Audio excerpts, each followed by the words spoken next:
Welcome, everybody. I'm Sharon Constanson.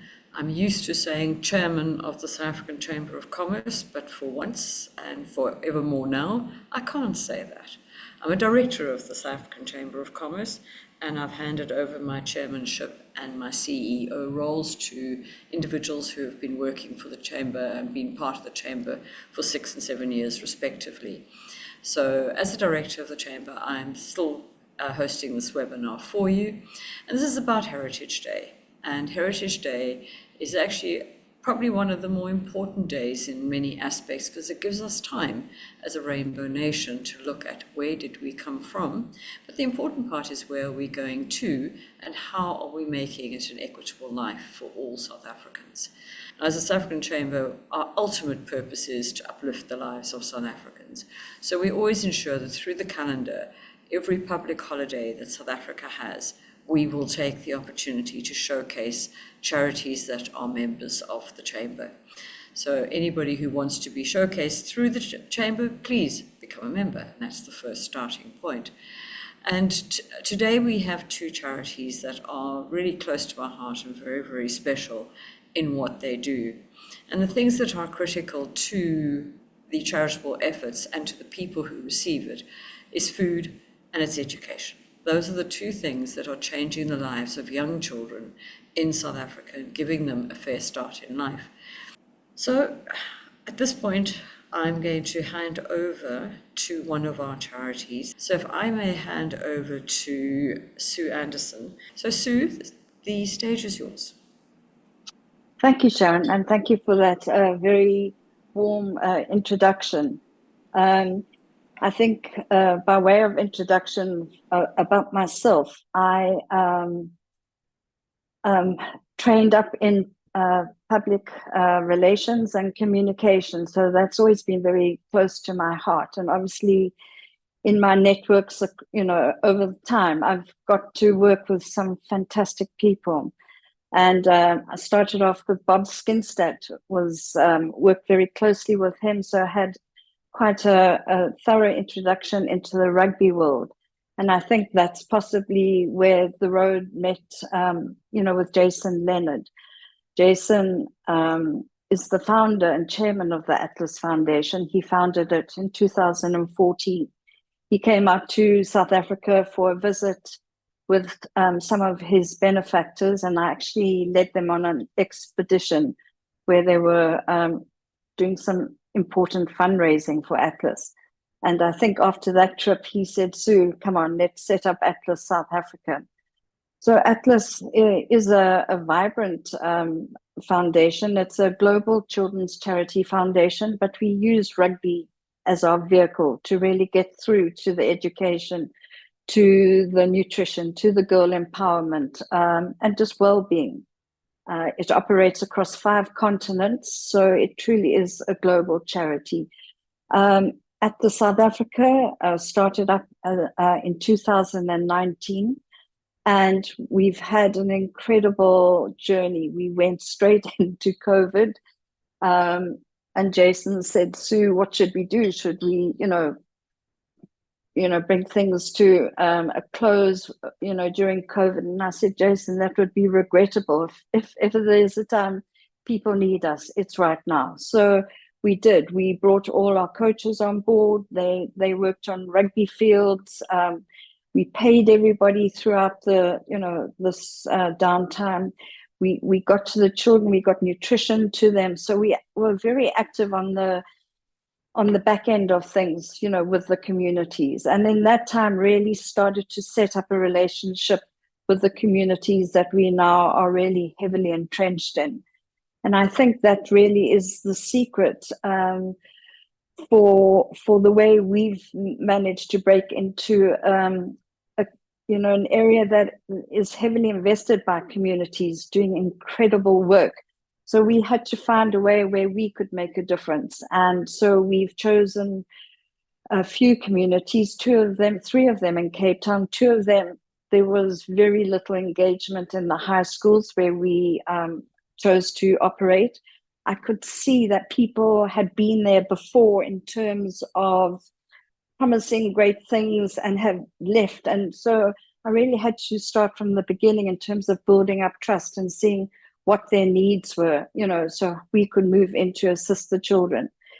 There was nothing in place, no rugby in place, no media centers, nothing like that. And that, gave us the indication that we had a job to do. So we've been involved in 2 communities, 2 very different cultures in Cape Town, one in Masiphumelele and one in Ocean View. As I say, very different in makeup. But through our rugby, the children have come together, formed great friendships, learned to understand and respect each other's different cultures. So that's been a wonderful byproduct of what's been going on. But as I say, we worked hard with the rugby coaches, got rugby up and running, brought in the girls, which I think is a fantastic effort to get the girls out of some very compromised situations sometimes back at home. So we have everybody on the field. We operate throughout the year. So it's not just rugby season. So with the rugby in place and with the coaching, they've now become part of the Western Province School Rugby Fixture League. So we're pushing all the time. And there's incredible talent in Cape Town. A lot of Eastern Cape families have, resettled here. I mean, Eastern Cape, that's your Sia Khaleesi territory. So there's a lot of, as I say, talent to draw on. And so that went very well. Then we realized that the children actually needed to do their homework and have some extra backing in terms of education. So we set up media centers in the school. So they come through, they have a coding lesson before they run on for practice. They will do their homework, and it also gives the teacher the opportunity to split her class into 2. She might have 50 children in her class. She can send half of them to the media room, and then the other half go off, to the lesson. So that's worked well. We then introduced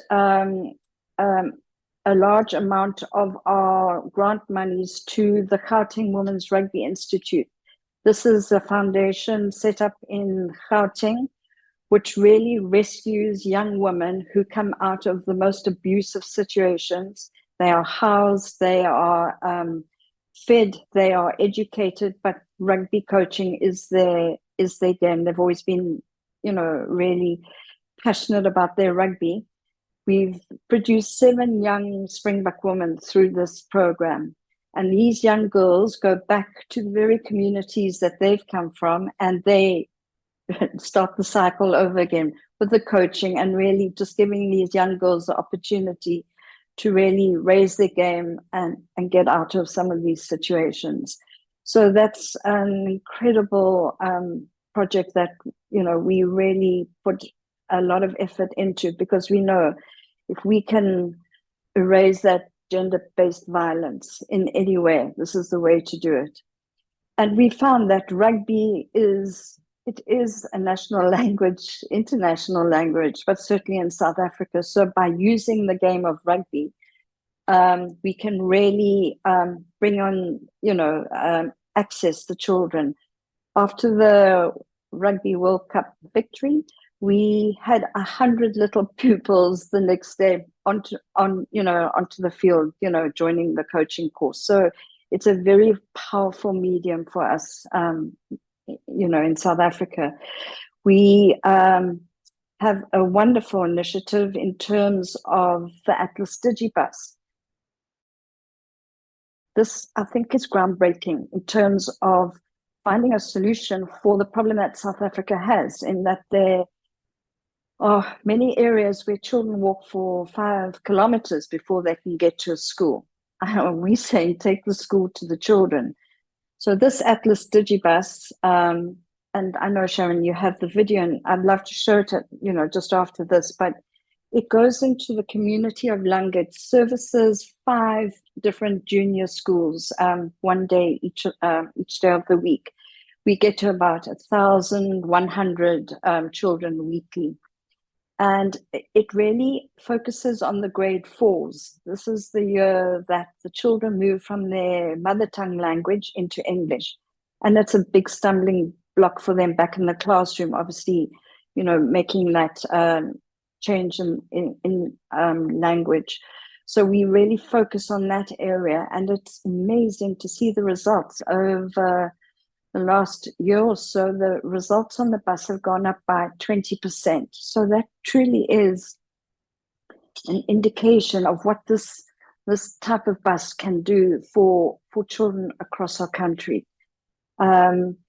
It also welcomes the senior school children on board for coding lessons. We're teaching them how to prepare CVs for when they go out into the job market. So everything that bus is doing is preparing them for really having that chance and step up to get that job, to get into university, on completion of their studies. So again, that was the brainchild of Atlas, and a lot of fundraising by Jason and his benefactors. Here's the video.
There you go, Sharon. I think, as you said, taps on some of the emotion of what that bus is and what it means to the community. So we actually about to commission another one in Nairobi in the next few weeks, but it's that vision of Atlas really to roll out one a year along with those media centers and to really get that education back up and running properly in this country.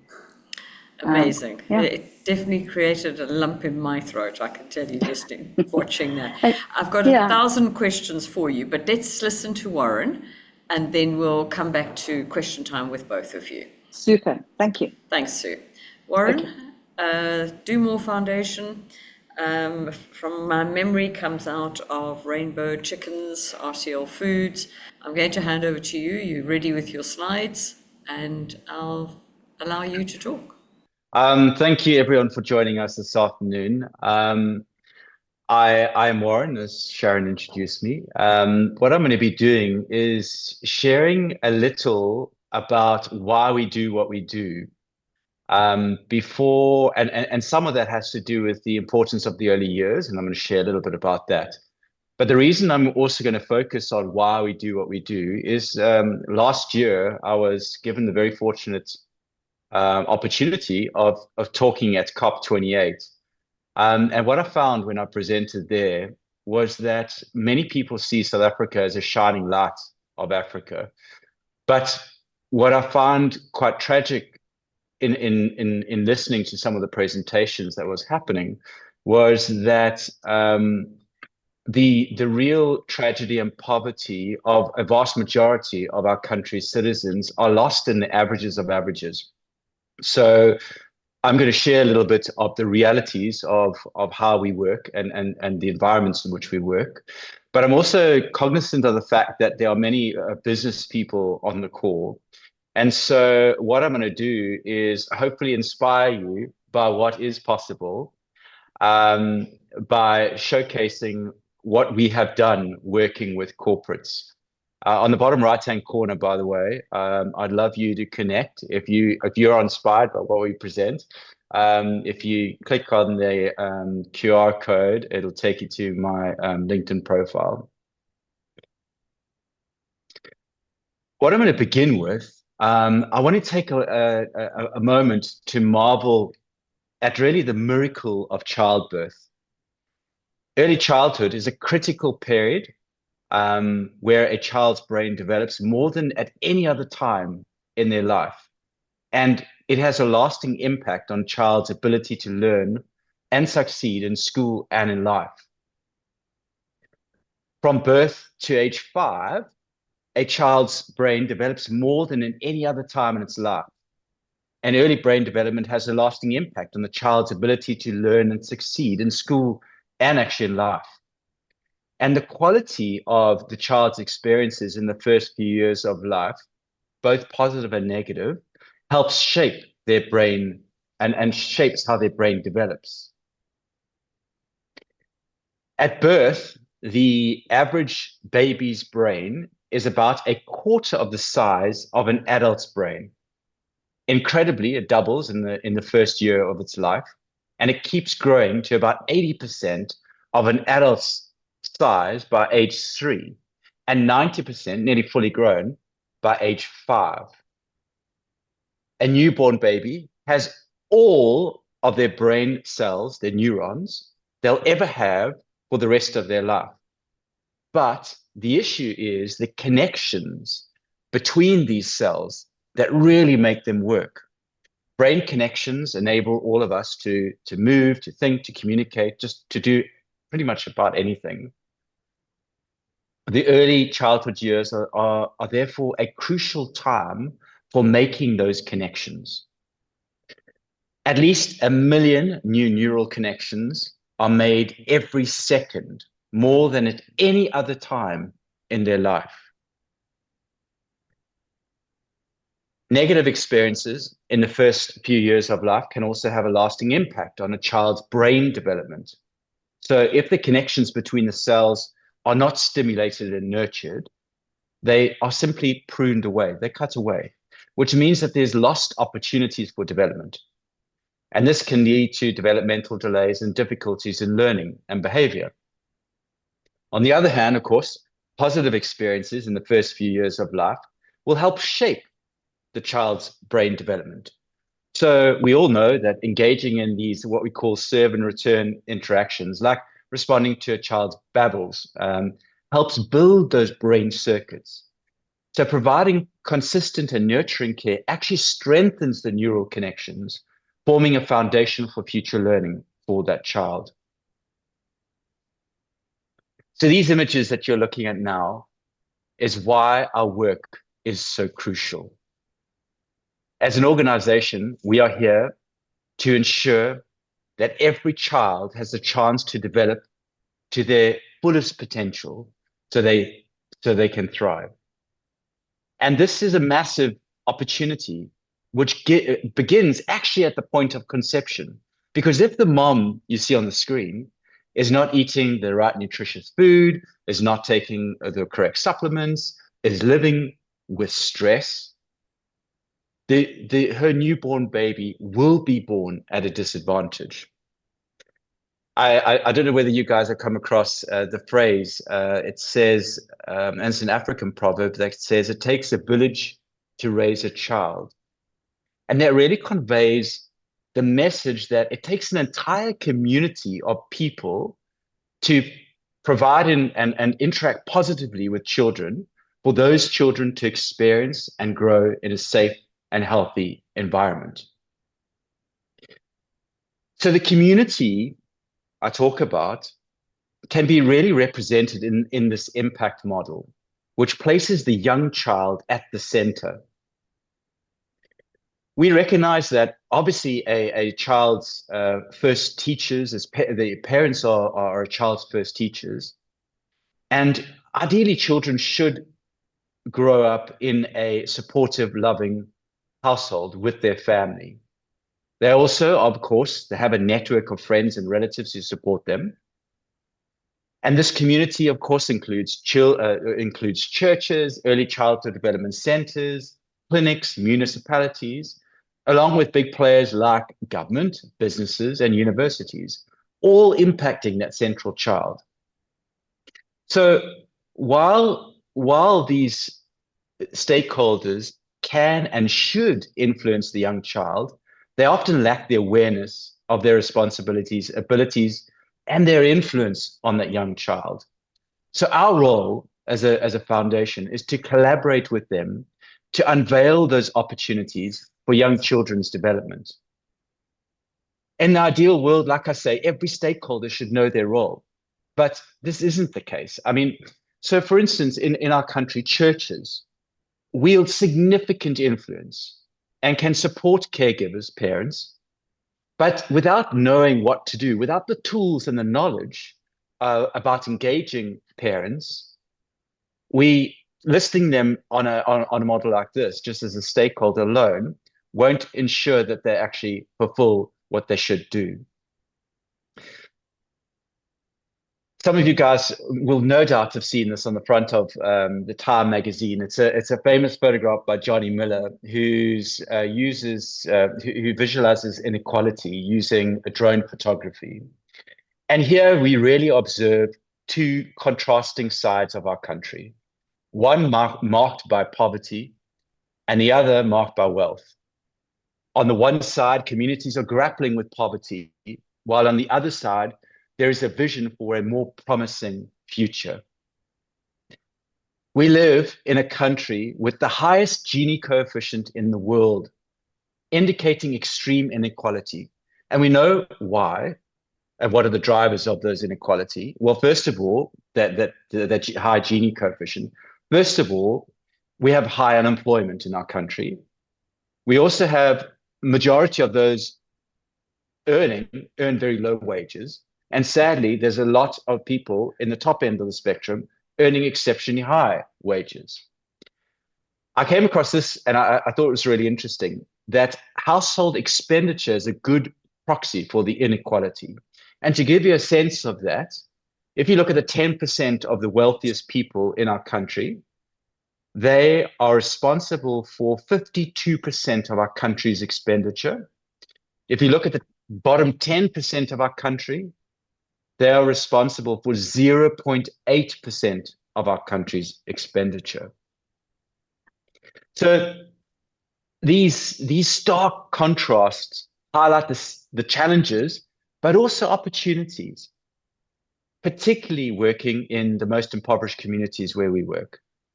So our work is really essential in closing the gap and ensuring that every child, regardless of the background, has access to quality early childhood development.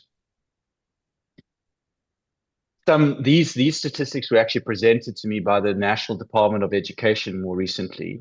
And I just want to share them with you because it gives us you a context of where we're working and why our work is so necessary. So 70% of children live in households where with a per capita income below the upper poverty line. And that is approximately 70 pounds per person per month. And that includes everything, basic foods, non-food items, which works out to about £2.30 per person per day. And remember that in our country, children get a grant. There's a child support grant, which is about £34 per child per month. There's about 62% of the poorest children in our country are not developmentally on track by age 5. 40% of children in our country live in food insecure households. Sharon mentioned food, and food is a part of our work, but it's a small part of what we do. A food insecure household means that the next meal is uncertain. Parents don't know where the next meal is necessarily going to come from. Only 16% of our children, and now we often worry about the matric results, but only 16% of poor children actually benefit from any early learning. Often the children go to grade R, our first formal education, without any previous early learning. At the Early Learning Center, those that are subsidized, and I'll explain to you how many or how little are subsidized. They are subsidized with 17 Rand, 74 pence per child per school day. And that has to go towards food, it has to go towards teacher salary, it has to go towards equipment in the school. And that amount that subsidy is given to the child, or at least given to the Early Childhood Development Center, has actually been capped in our country for the last 6 years, despite inflation that we know happens. 94% of early learning programs in our country charge fees, and 69% rely on the fees as their primary source. Now, we're talking about people living in squatter settlements who can hardly afford, I just said so, they can hardly afford food, and now they have to pay for the child's education. So you know what's going to happen. The child's not going to go to school. 90% of this incredible workforce of women, of 224,000 women mostly, earn below the minimum wage. Over half of our early learning programs in our country are unregistered and unable to apply for the ECD's subsidy. Remember, we are working in the most impoverished communities and often in squatter settlements, and these are unlikely to be registered and unable to apply for a subsidy because they don't meet the norms and standards. In our country, the norms and standards are difficult to meet because it's quite a complex way of getting approval, firstly, and also the costs of it. I mean, if you think about a squatter settlement, there's no way that they're going to have fire doors, for instance. There's no way that they're going to have drawings for their buildings, which are prerequisites for applying for the subsidy. And very sadly, there is 0.3% of the consolidated government expenditure on early learning. And like I was just explaining, it is the most critical time in human development. So, seeing that picture, how do we do what we do? How do we transform these communities into places of opportunity? So this transformation really is made possible through collective impact. There's no one organization, no single organization can solve the systemic and complex issues that our communities face. And the best way possible is working together in this collaborative kind of way. So Sharon mentioned that the Do More Foundation was founded by RCL Foods, and it was founded in 2017 when I was heading up corporate social investment, and we were doing work in communities, and I realized we needed to do a lot more than we were at that stage. So this graph really just shows you in F18, which is in 2017 when we started, RCL Foods accounted for 100% of what we spent in communities. 7 years later, RCL Foods only accounts for about 14% of what we spend in communities. What we've done is we managed to partner and collaborate with many other organizations.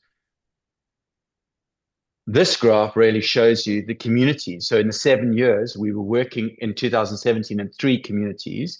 Today, we're working in 33 communities, very intensively in 9 communities. We call it our deep dive work, but actually working in another 24 communities.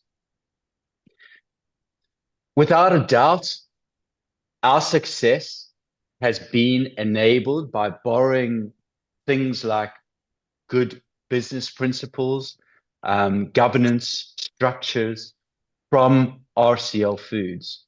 And our principles and values, all of this underpinned by our own principles and values, such as integrity, inclusiveness, partnering, um, humbleness.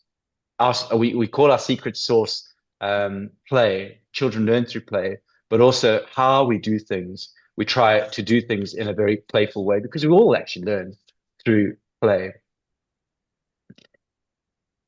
I don't know whether you've considered this as businesses and business leaders out there, but you have such power and influence as a corporate.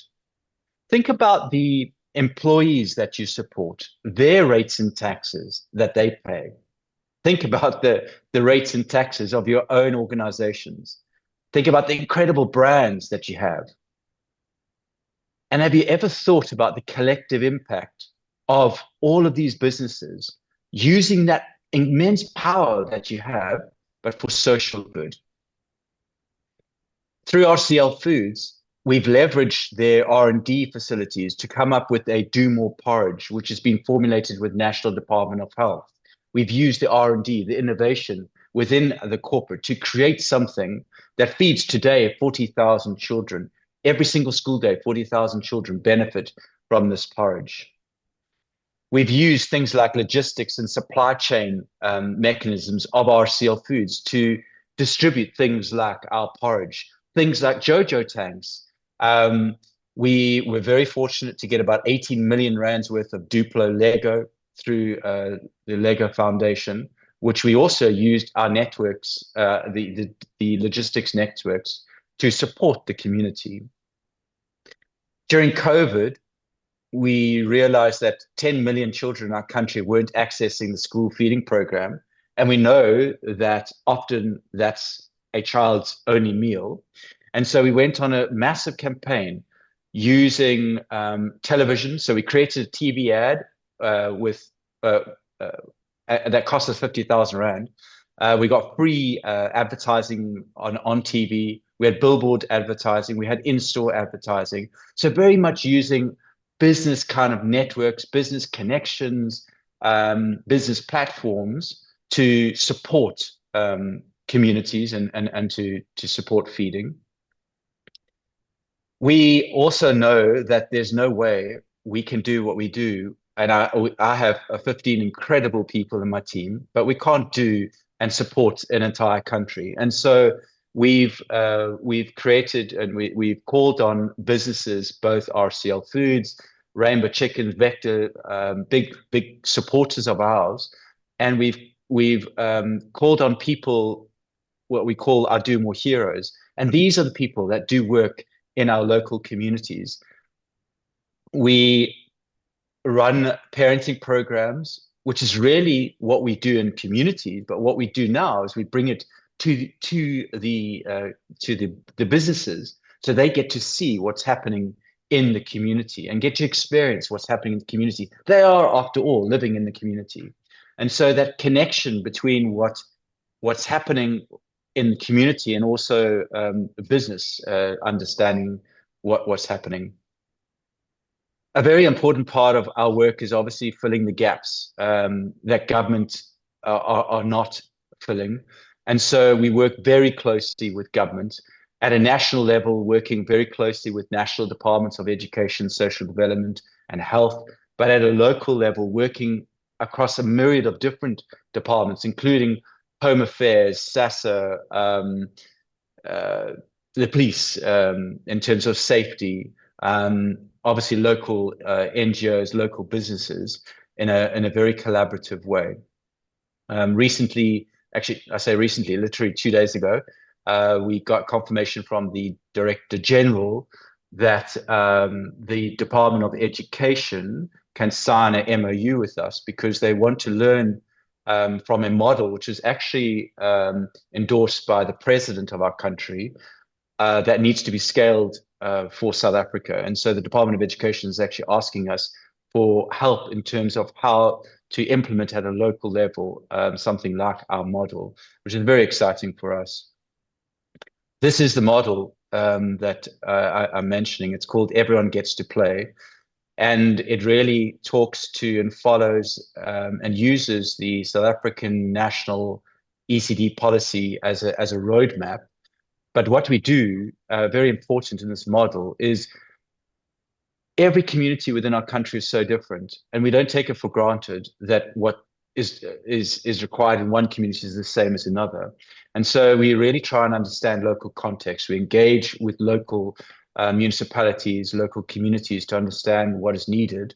And then we provide a offering in terms of a basket of services and prioritize what's necessary for that community to happen. And at the bottom, you can see our role really is a backbone role in supporting this collaborative network to really create better tomorrows for young children and ensure that children thrive. And this is the basket of services. I'm coming to my last few slides. This is really the basket of services that we offer from early learning, parenting support, enterprise development in terms of supporting and moms in terms of their own income, food security infrastructure, health in the first 1,000 days. And within there's some programs that we provide ourselves. So obviously Do More Porridge, we provide ourselves. We have an early learning program we've developed, which you saw we were offering to the business. And then we also have other early learning programs and parenting programs as well. I mentioned our role really as a backbone organization. What we do is we hold government to account in some instances. We create a vision for those communities, for children. We mobilize various stakeholders in terms of that vision and ultimately try and support young children and their caregivers in the most impoverished communities. So I just want to say, if any of what I presented inspires you as businesses out there and you'd like to partner with us, my details again are at the bottom there. Please click on the QR code or email me. But just want to say thank you for the opportunity. Thank you, Sharon. Thanks, Warren. Appreciate it. Doing a huge amount and in many areas and quite deep in terms of your partnerships. But I just want to have some time with Sue. Sue, just a couple of questions. Maybe you and I can have a bit of a conversation. That Atlas Digibus, is there just, did you say there's one or one a year that are rolling out? No, there's one in place in Cape Town, the one that you saw. We're about to commission the second one up in Nairobi. Right, yeah, okay. Which is going to be servicing a massive community in that area. But the vision of Atlas is really, it's a no-brainer for Atlas South Africa to roll out those classrooms. So so our vision would be to do one a year. We are in talks with various automotive companies, schools, because as you could see, that bus set off from Bishops in Cape Town. Their community project is called VUSA. And so we donated that bus to VUSA. So it's in the very good hands, safe hands, of VUSA, who put the teachers on board, and make sure that the curriculum is rolled out. So that's key, and that's where Atlas fits in, putting all the partners together.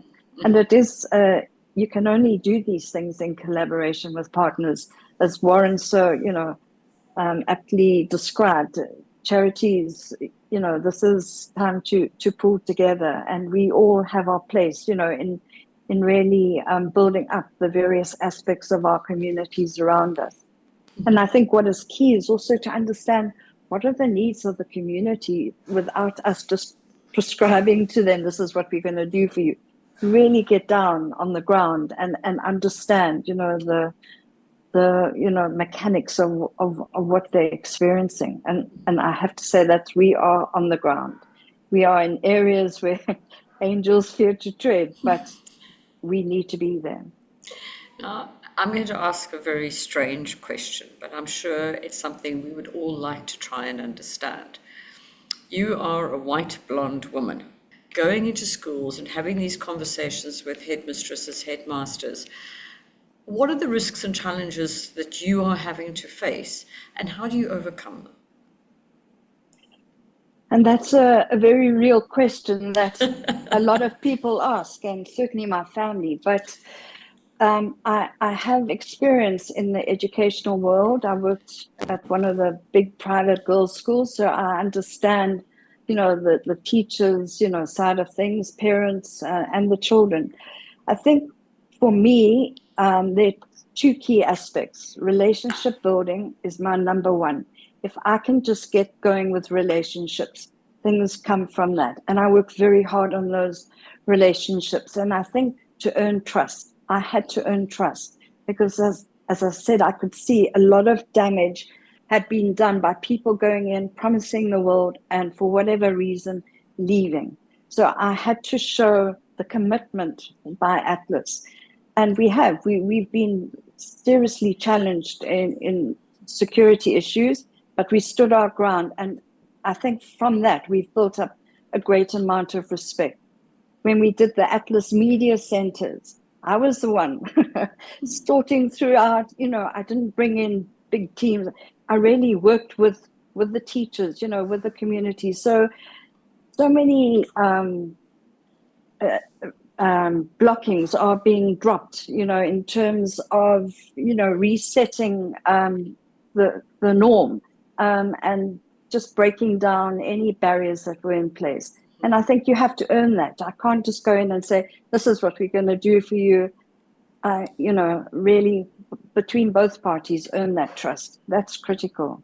And it's also passing over of knowledge, passing over empowerment, and giving them a role within everything that they're doing for themselves. I'm interested to know from the girls, and we are seeing now that female rugby is becoming a global thing, and it is being watched by a global population, not by women. It's being watched by a global world market watching rugby. And it's just interesting to see through sport. One of the things you were talking about a moment ago was developing trust.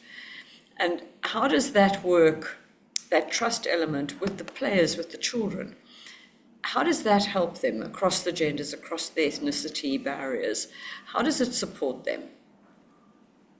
Sharon, I have to say, and rugby is our game. So rugby has an incredible culture that it brings into the game. So respect, discipline, being on time, inclusion, all those good things are played out on the rugby field, but they play themselves forward back into the classroom. So the children automatically become role models within their peers because they've been taught by their coach. And coach, your practice time is at this time.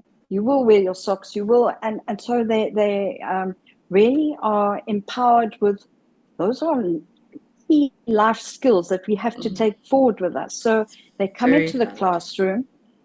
At Massey High, the head boy and head girl are captains of the rugby girls team and the rugby boys team. They come with that discipline.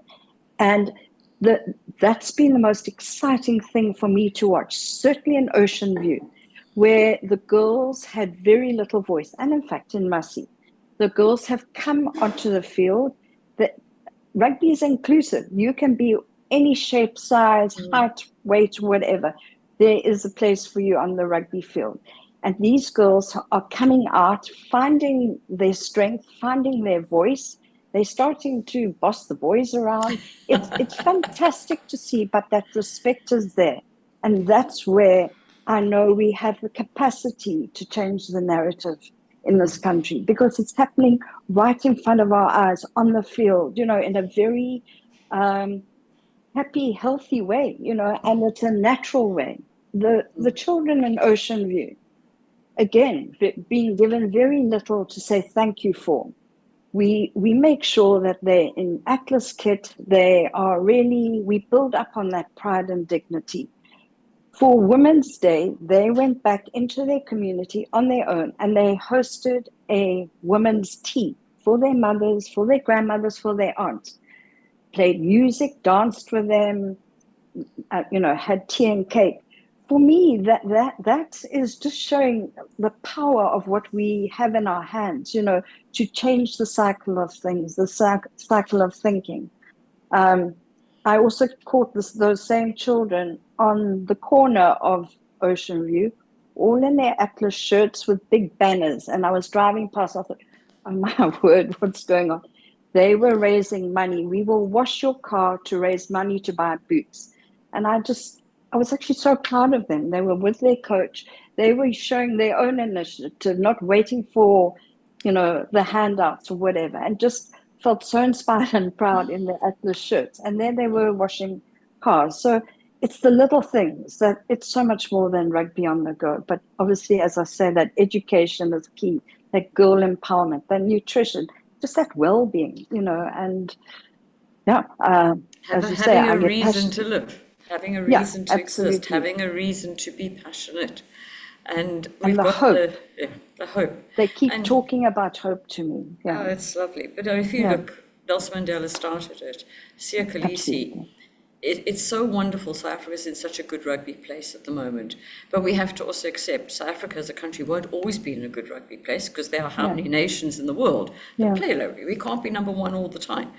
So the challenges and the focus for these children is yeah. we might not be the best nation in the world at the moment, but we're going to be again. Oh So my word. it's going to Yeah, be an interesting challenge for them when hard times come upon yeah. them in rugby. But rugby's just come through so many hard times and And Sharon, challenges. if I may, there was one observation you made about how proud everyone is to be, in their Springbok shirts. We had the great honor of being selected by the All Blacks to have 2 coaching sessions with our Atlas children. So we've got a massive operation in Tembisa up in Gauteng. So we brought in those children. We just brought in 40 and we brought in 40 from Cape Town. They had this private coaching session with the All Blacks. I mean, you can imagine that was, Oh, a lifetime memory for them.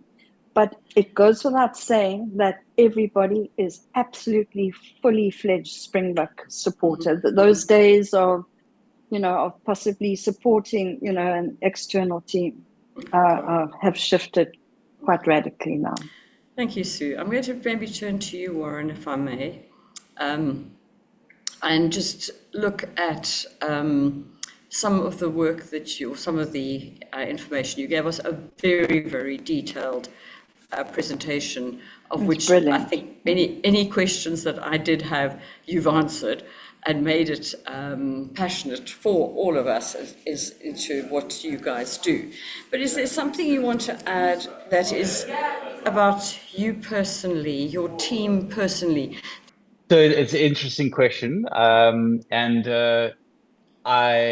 I'm actually writing my doctorate at the moment, and I'm writing it because based on what we've done as an organization, based on what we've created, and it comes from some fundamental beliefs. One is a little bit of what I shared with you around the importance of corporate social investment and how, sadly, in our country, a lot of that is not directed strategically, not sustainable work that happens, very ad hoc, with very short-term thinking, and it could be used a lot better. So my thesis is actually on the intersection of corporate social investment, strategic corporate social investment at least, social entrepreneurship, because I think a lot of our success has to do with the innovativeness of how we did what we did, some of the risks we took, which paid off, the ability to work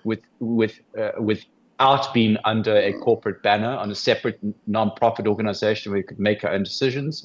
So very entrepreneurial. And then it's also the intersection of collective impact, because exactly what Sue was saying. no one organization can solve these big, hairy issues in our country. It's going to take collaboration and it's going to take partnering. So, all of that said, I'm also a leader that, servant leadership I value servant leadership, leading from behind, ensuring that an organization is on track. It's just a little bit about who I am, which is probably why the values come out, things like humbleness, authenticity, integrity. But anyway, that's a little bit about me. Yeah. And in closing, I just want to make an observation that I've noticed in most of the charitable work I've come across. It's happening because of one person. One person comes up with the passion and gets on with doing something.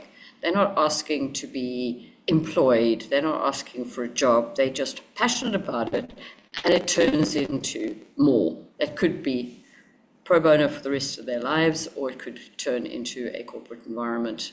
But ultimately, it's about the leader that wants to make the difference in the community, or passion, or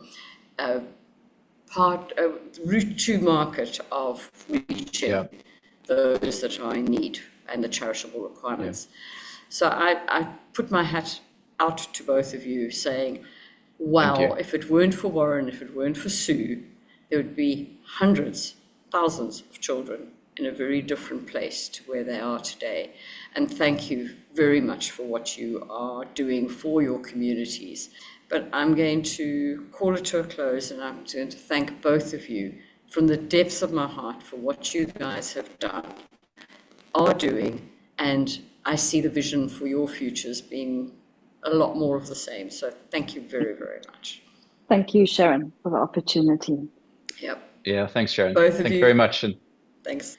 So good luck to any future opportunities that might come through the chamber and those that view it. We'll pass on any inquiries that come through.